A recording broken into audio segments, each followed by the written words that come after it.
Los maestros hicieron lo que pudieron con lo que tuvieron. Aquí hay como un mito de que Aguascalientes está muy bien en educación. No estamos bien, Se cae el mito. Regresar a cada niño, cada niña que no está en la escuela, a la escuela. Es una generación que puede llamarse perdida si no hacemos lo que nos corresponde hacer a las autoridades, que tenemos que lograr la conectividad en todas las escuelas. Han sido proyectos fracasados, en la plena disposición de decir, a ver, aquí estamos, queremos construir, queremos ir de la mano, ¿cómo sumamos? El podcast de Andrés Bancú. Me encuentro con la máxima figura en el tema de la educación de Aguascalientes. Me encuentro en el Instituto de Educación de Aguascalientes con la secretaria Lorena Martínez. ¿Cómo estás? Muy bien, Andrés. Un gustazo verte y más que estés aquí en estas instalaciones del instituto. En este encuentro, ahora que ya te veo en esta posición estratégica de vital importancia para Aguascalientes, y quería arrancar con una pregunta muy sencilla. ¿Cómo tomas la secretaría después de una pandemia que generó un hueco enorme en el tema de la educación? A ver, yo te diría que como institución tomo una dependencia que tiene muchos retos. El reto, yo creo, más importante es sin duda atender de manera emergente y con una respuesta muy rápida justo los efectos de la pandemia. Lo primero que me encargó la gobernadora es decir, a ver, ¿dónde están todos esos niños, esas niñas que por alguna razón no regresaron a la escuela? ¿Hay rezago? Sí, claro. No sabía eso. ¿Cómo está el panorama en número de...? Claro, Andrés. Mira, en el instituto hay un sistema, le llaman el ADN de la escuela, la cédula 911, pero al final es un mecanismo que nos permite hoy tener una especie de trazabilidad de cada alumno desde que entran al preescolar hasta que terminan su escuela nivel básica y luego ingresan al bachillerato. Entonces lo que hicimos fue irnos de fondo a revisar qué había pasado con cada uno de esos niñas o niñas, dónde estaban, y encontramos que tenemos 19,000, a cifra cerrada, 19,000 niños, niñas en el estado. ¿En todo Aguascalientes hay 19,000? 19,000 niños, niñas, niños, niñas y adolescentes que no regresaron a la escuela después de la pandemia. ¿Sí? Es mucho, ¿no? Es mucho, claro que sí. Y yo diría que si solo fuera uno, es importante. Bueno, esos 19,000 que no regresaron a la escuela después de la pandemia nos inspiró para poder lanzar el programa Los sueños se construyen en el aula, que tiene justo como objetivo regresar a cada niño, cada niña que no está en la escuela, a la escuela. Y segundo, fortalecer los aprendizajes de todos los niños que sí regresaron, pero que de acuerdo con un diagnóstico que se realizó por la administración anterior, tienen pérdidas de aprendizaje entre el 20 y el 30%. Significa que son niños que hoy por hoy no dominan quizá el pensamiento matemático, la lectura, la lectoescritura, es decir, la comprensión, y por supuesto con efectos socioemocionales, algunos de ellos graves. Porque un niño al que lo tienes ahí aisladito, que pierde esa posibilidad de convivir con otros, no desarrolla precisamente esta parte de la sociabilidad, el poder aprender a trabajar con otros, etcétera. Entonces, este programa lo lanzamos a los 22 días de que inició la administración de la gobernadora Tere Jiménez, y hoy por hoy estamos ya implementándolo en cada municipio, en cada una de las regiones del estado. ¿Qué vamos a lograr? Pues primero esperamos que esos 19,000 que ya tenemos identificados logremos regresarlos. Okay. Y segundo, que recuperemos el tiempo perdido, Andrés. Hay estudios, por ejemplo, bien importantes del Banco Mundial, incluso de UNESCO, que dicen claramente que si no hacemos algo importante de atender esos rezagos, esos niños van a tener un retroceso en 12 años que va a implicar una pérdida incluso en su nivel de ingreso. Es decir, van a ganar 12% menos que lo que ganan hoy los chicos. Es una generación que puede llamarse perdida si no hacemos lo que nos corresponde hacer a las autoridades, si los padres de familia no toman conciencia que tenemos que trabajar muy de la mano. ¿Para qué? Para que estos niños recuperen el tiempo que a la distancia, simple y sencillamente, no se tuvo la capacidad de poder garantizar sus aprendizajes. Hay un gran esfuerzo del magisterio, sin duda, Los maestros hicieron lo que pudieron con lo que tuvieron.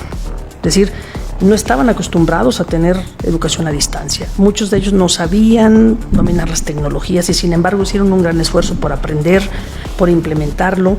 Pero la realidad de las cosas es que nos vimos rebasados. por niños o niñas, padres de familia que no tenían internet en sus casas, que no tenían una computadora, un iPad o simplemente tenían un teléfono celular.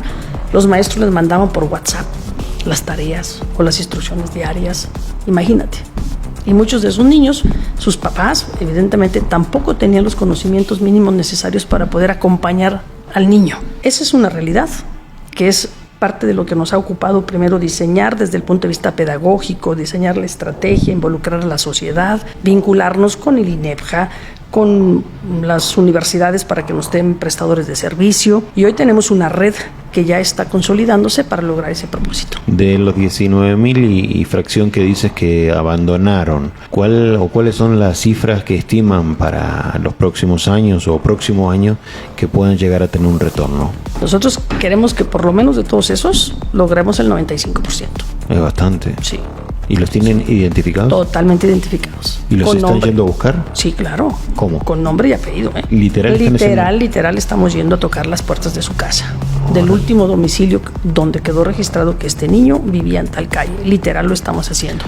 A través, obviamente, de la comunidad escolar y a través, por supuesto, de este programa de prestadores de servicio, de tutores que les hemos llamado, para los que incluso la gobernadora dispuso de que pudiéramos darles una beca a todos esos tutores que se van a involucrar en el programa Los sueños se construyen en el aula. ¿Hay algún estimativo? En la mitad de la pandemia se cancelan las escuelas de tiempo completo a nivel federal. ¿Hay algún estimativo si eso tuvo alguna repercusión en estas personas que no regresan? No, fíjate que no hay un comparativo porque no se hizo en su momento.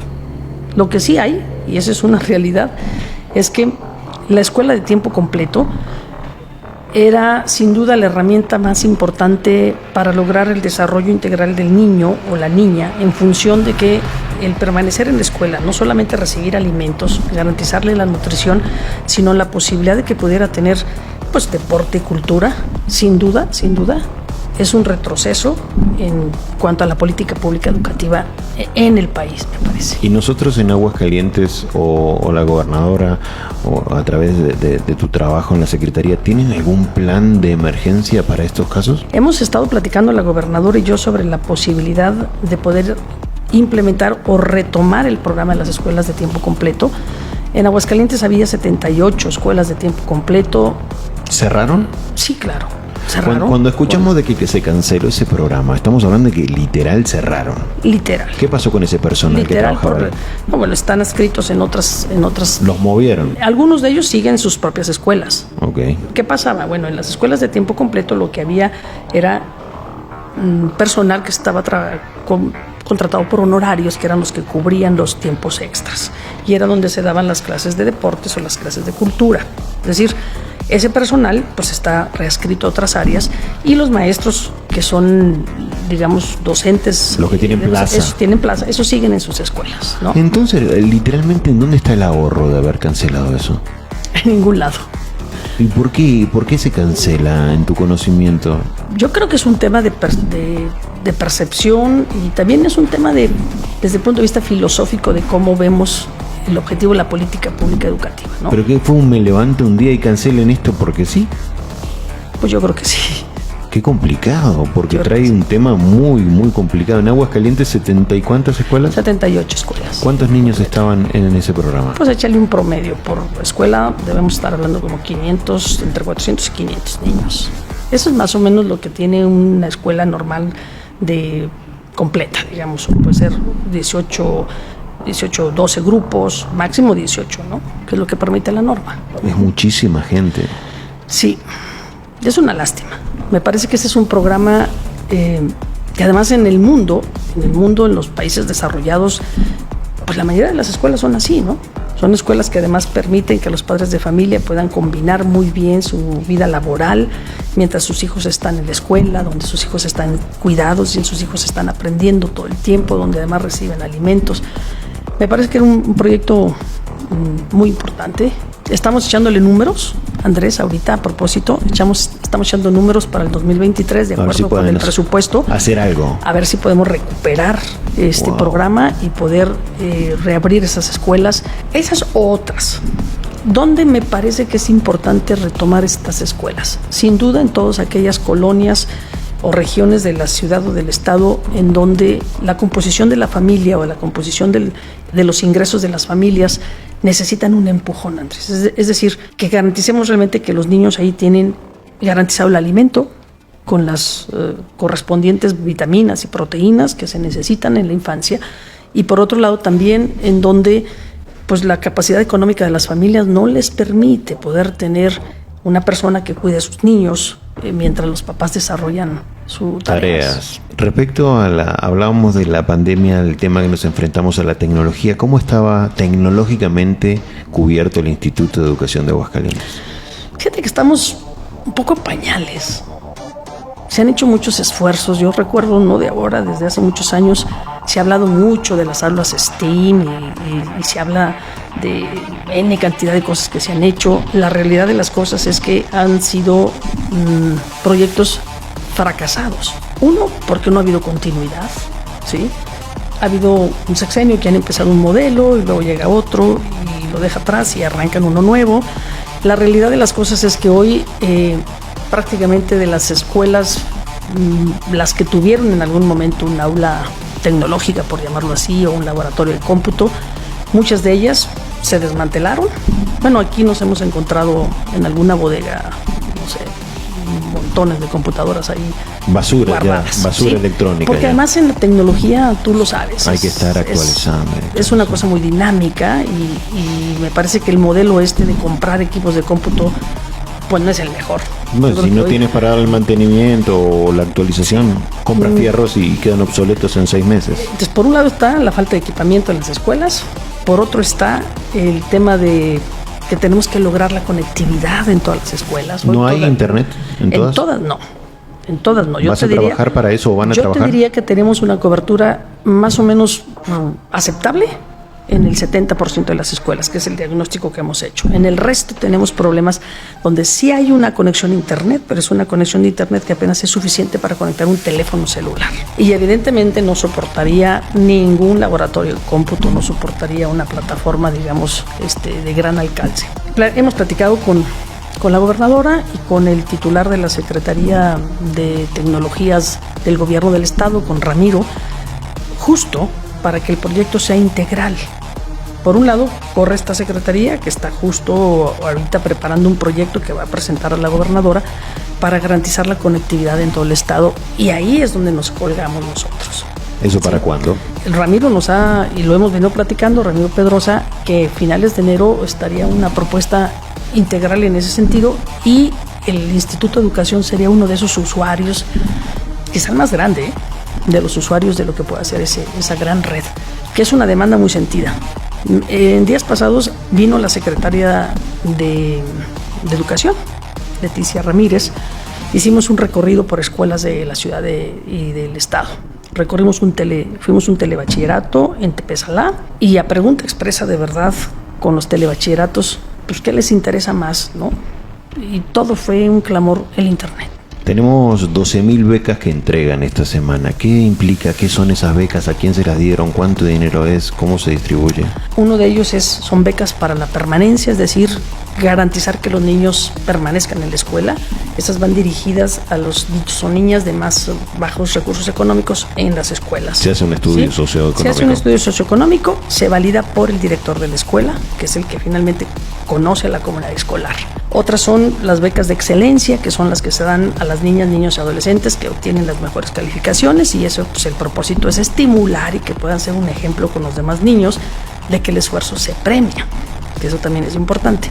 Y el otro componente, digamos gran componente de ello, pues son las famosas becas ya de tutores, que son dirigidas a bachilleratos y a universitarios. Y esas son básicamente pues para garantizar la permanencia en la educación media superior y superior. ¿Cuál es la cercanía con las becas federales a los jóvenes que les dan en las universidades o en la preparatoria? No sé cómo está que eso. En las Benito Juárez. En la beca Benito Juárez también va a intervenir esta secretaría en cómo se distribuyen. No, fíjate que debería de.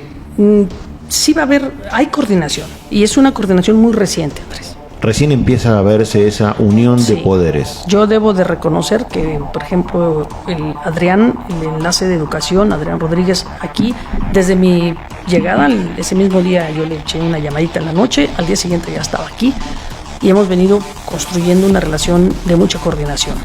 La delegada de Bienestar, Silvia Licona, hemos tenido ya 3 reuniones, estuvo en la gira con la secretaria Leticia Ramírez, hemos tenido ya reuniones aquí en el instituto.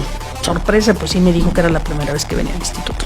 Sí hay toda la disposición de ambas partes de poder trabajar muy de la mano. ¿No había disposición? No sé si no había disposición o simplemente a veces actuamos desde referentes políticos distintos. Pues ahí entonces tenemos nuevamente que una mujer, otra mujer, en este caso, bueno, estás tú enfrente de esta secretaría, pero tenemos a la gobernadora y su gran capacidad de negociar y saber hacer alianzas que, bueno, no solamente la llevan al poder, sino que la llevan a seguir construyendo un mejor poder para fortalecer Aguascalientes. Una de sus mayores virtudes y una de sus mejores cualidades. Tenemos una gobernadora de verdad que le gusta ver hacia adelante, que le gusta sumar, que no se conflictúa, y eso ha permitido en estos poquitos días, y lo vi yo ayer con la secretaria Leticia Ramírez, en la plena disposición de decir, a ver, aquí estamos, queremos construir, queremos ir de la mano. ¿Cómo sumamos? ¿Cómo sumamos el presupuesto del Estado con el presupuesto federal? ¿En qué proyectos podemos ir juntos? Eso es política. Es política. Eso es política. Eso es política, y eso es generar condiciones para traerle a Aguascalientes beneficios. Porque si yo gobierno el Estado como lo hizo ella y le dice, a ver, si yo pongo un peso, por decir algo, ¿no? Tú pones 1. Para abrir más escuelas de bachillerato que se necesitan en Aguascalientes. ¿Cuántas harían falta para estar estables? Pues de entrada yo te diría que tenemos casi 2,000 jóvenes que solicitaron un espacio en un bachillerato público el año pasado que no lo tuvieron. Esos son los que lo solicitaron. 2,000. Sí, 2,000. Entonces, y no tuvieron un lugar. No tuvieron un lugar. Qué triste. Tuvieron que irse a las escuelas de paga. Y eso sí es que tuvieron la posibilidad de pagarla. Para nosotros un universo perfectamente identificado son esos 2,000 que el año pasado pues, no estuvieron en ninguno de los bachilleratos públicos. Eso nos da más o menos, por decirlo así, un universo en el que tendríamos que trabajar para atender ese, más el crecimiento normal de 7 bachilleratos en los próximos 2 años. Fíjate que la reunión de ayer con la secretaria y el oficial mayor de la Secretaría de Educación salió un tema muy interesante. Llevábamos, la gobernadora y yo, pues la necesidad y la demanda de crecer las escuelas bachilleratos. Planteamos varias alternativas, desde crecer los CONALEPs, desde poder masificar o intensificar la capacidad de absorción de las que ya están instaladas, ¿no? La Dirección General de Bachilleratos me dice, bueno, creo que si crecemos un turnos vespertinos podemos absorber 400, y que si nosotros crecemos en 2 aulas que me faltan, por ejemplo de GETIS, 3 aulas que no tengo, puedo absorber otros 150. Ese ejercicio ya lo hicimos. Platicando de ello, surgió ahí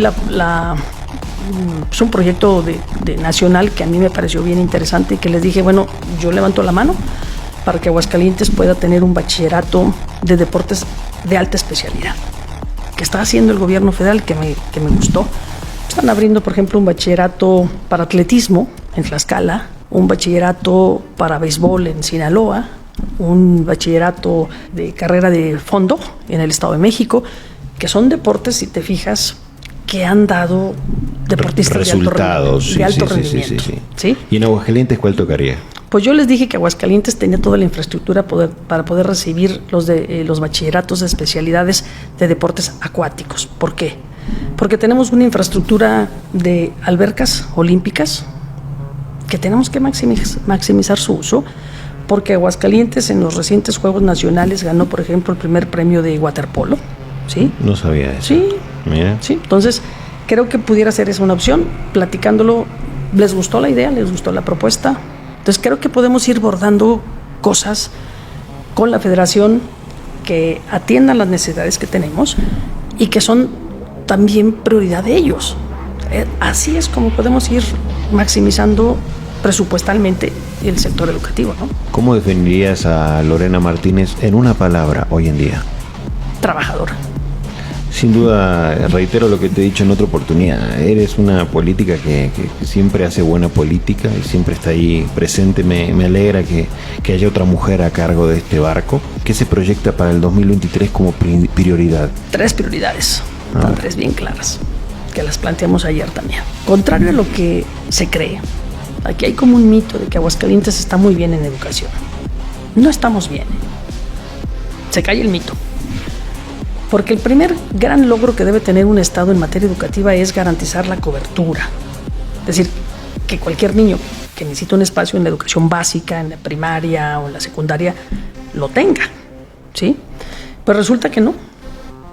Que hoy por hoy hay regiones del Estado donde un niño eventualmente puede no estar en la secundaria porque no hay una secundaria cerca que realmente pueda ser accesible. Los indicadores nos dan pues el reto de que tenemos que avanzar en materia de cobertura de educación básica, que estamos en el lugar 12 a nivel nacional y que por supuesto tenemos que seguir avanzando en ello. Entonces el primer gran reto es crecer la cobertura de educación básica.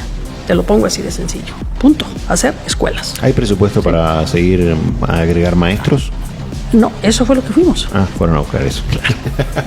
Justo. Segundo reto. Justo. Nosotros hacemos escuelas, ustedes pongan maestros. Okay. ¿Sí?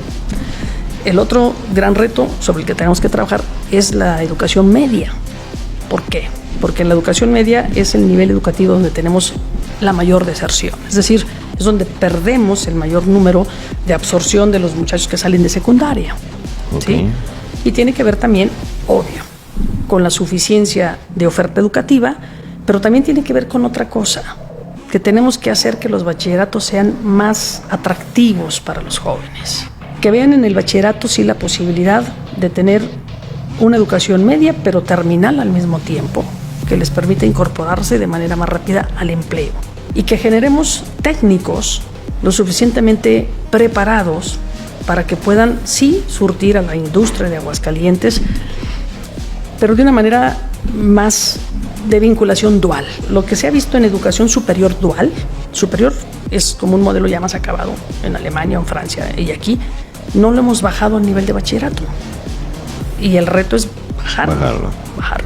Bastante complejo, ¿eh? Es complejo, pero sin embargo creo que la industria lo demanda, la industria lo necesita y los muchachos lo necesitan, porque muchos de esos jóvenes, si no tienen esa posibilidad, difícilmente van a poder continuar una carrera universitaria, porque necesitan trabajar, necesitan un ingreso. Pero estamos a punto de cerrar un convenio con el ADN Learning Center para traernos el laboratorio aquí a Aguascalientes. ¿Por qué? Porque lo que queremos ir motivando que los niños, las niñas, los adolescentes se vinculen a las ciencias duras, pues a la matemática, a la física, a la química, porque lo que hoy es una realidad, Andrés, y ahí están las cifras, es que las regiones en donde se genera conocimiento, donde hay innovación, donde hay ciencia, donde hay tecnología, generan la riqueza del mundo. Ahí está el tema. Sí, la manufactura le ha dado mucho a Aguascalientes, y hay que reconocerlo. Pero ahora hay que invertir en conocimiento. Pero la manufactura, si no la ligamos hoy por hoy al conocimiento, a la ciencia, pues simple y sencillamente se nos va a quedar ahí, ¿no? Muchísimas gracias, Lorena. Como siempre, un gusto platicar contigo y compártele la información a las demás secretarías de tu programa secreto de Aguascalientes Vale. Lo voy a hacer el próximo jueves.